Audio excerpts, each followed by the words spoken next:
Hey guys, just a quick video here in case school would be canceled on Tuesday, and you're part of the Tuesday group that wouldn't be in class to actually hear this. I want to give you a quick little synopsis of what we've talked about in class, and then also if you have been sick or you've missed school, then this obviously would be a good way to catch up. So basically, I'm going to walk you through Teddy Roosevelt being the first progressive president that we had. And remember, progressive means we're in an era of change. At the turn of the century in America, we had an era where we tried to change society, try to make it better. And so Teddy Roosevelt is actually the first president, progressive president, as we call it, of that era. A president that normally I would tell you guys that the president of the United States on a day in, day out basis doesn't really impact our lives much. But in this type of an instance where you have so much change going on in society, the president could make a huge difference if he agrees, if he actually wants to change things as well. And that'll be the case with Teddy. And that's why you see it's justly popular. He's going to be a very popular president with the American people. He had a thing called a square deal. Now, this isn't, I don't think, quite a square, but the square deal, if you think about a square has four equal sides. And so by Teddy calling his administration the square deal, he wants to give everybody an equal shake in society. So if you were somebody that was being affected by segregation, for instance, oh man, this was huge, huge when it came to, is Teddy Roosevelt going to make everybody equal?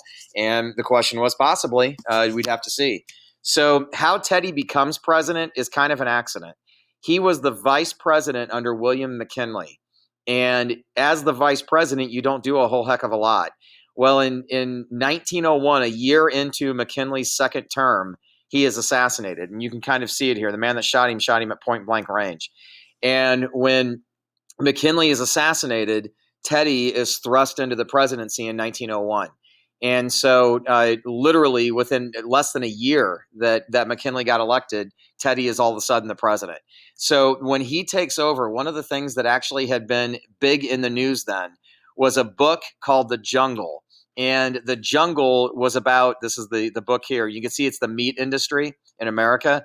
And this is Upton Sinclair, the man that wrote it. Upton Sinclair was an investigative journalist, and he went undercover to work in this meat industry to try to uncover all the nastiness that the workers had to endure, the long hours, the low pay, but you can just see the conditions they're working in.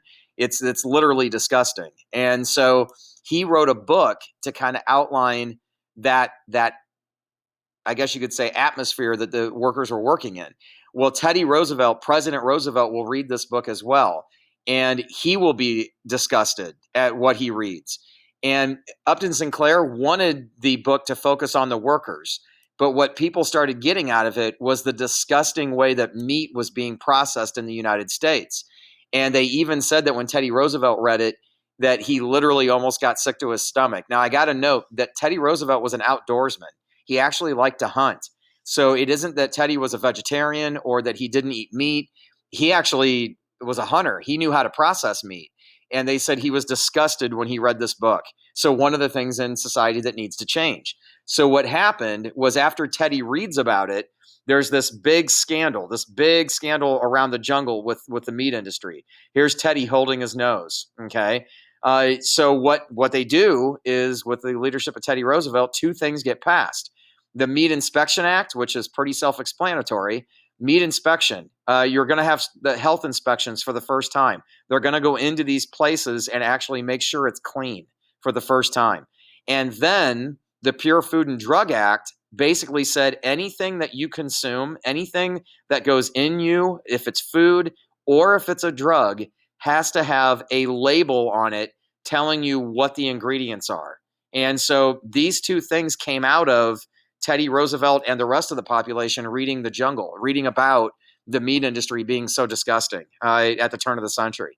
So two good things that we could say we could thank them for in today's world, that things are cleaner in today's world. So now, other things that Teddy's going to get involved with. Teddy was big in not liking big business. A trust, you can see the word trust here and the word trust in this. A trust is a monopoly. Think Andrew Carnegie, think John D. Rockefeller, the big guys we've talked about. trusts were not high on Teddy's list. He thought they had too much control. And so what he's going to do is he's going to file, during his presidency, he'll file 44 lawsuits trying to break up what he would consider a monopoly. Standard Oil, John D. Rockefeller's Standard Oil was a part of it. He went after Standard Oil. Now, it doesn't mean that he wins, that Teddy Roosevelt wins. Notice here, he's not able to really stop the big businesses, but he's the first president to try to do something to make the big businesses not have so much control over our economy.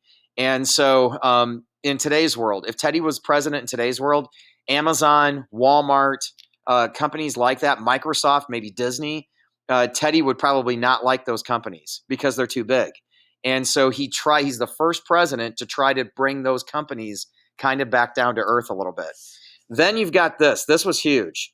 In 1902, the coal miners in the United States went on strike. These guys here.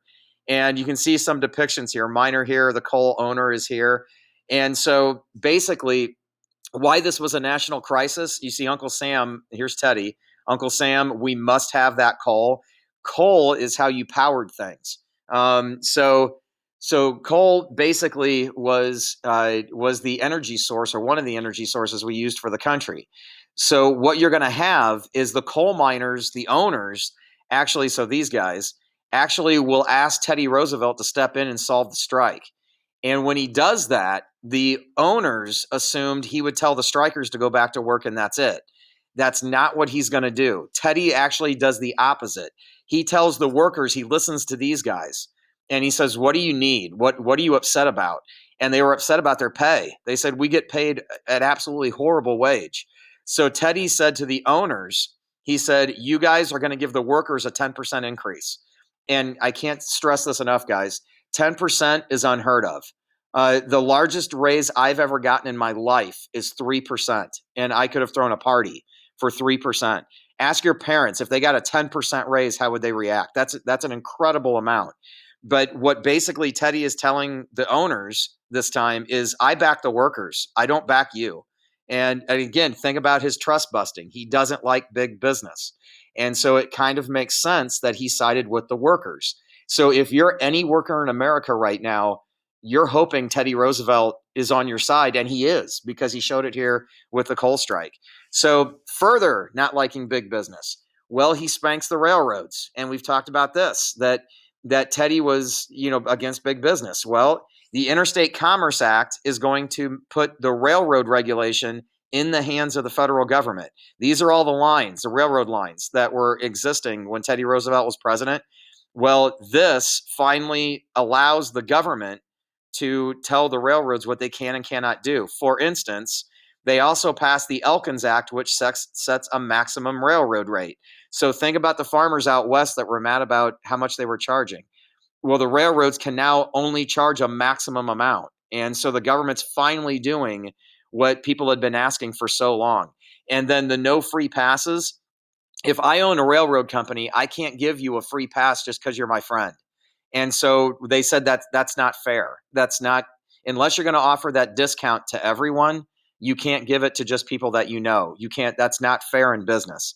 So for the first time under Teddy Roosevelt, we are spanking the railroads. We're finally doing what the farmers so badly wanted to happen before. And again, that's considered a good thing for most Americans. This one is kind of I would say a good thing no matter who you are. Teddy Roosevelt, he's standing out by the Grand Canyon in this photo. Teddy Roosevelt will go out west, out here, and he'll actually start seeing the West. And as he does that, he wants to set aside, literally, this is for you and me, he wants to set aside parts of the West as a national park system to protect it. And he said then, I want to protect it for people 100 years from now so they can see what the West looked like. And so he's literally doing this for us. So tons, millions and millions of acres get set aside for national parks. And wildlife is protected. Teddy's an outdoorsman. Wildlife is protected. And so he does this to try to keep part of the West intact. If you've ever heard of giant redwood trees in California, Teddy saw redwood trees and said, we have to protect some of these. We can't cut them all down.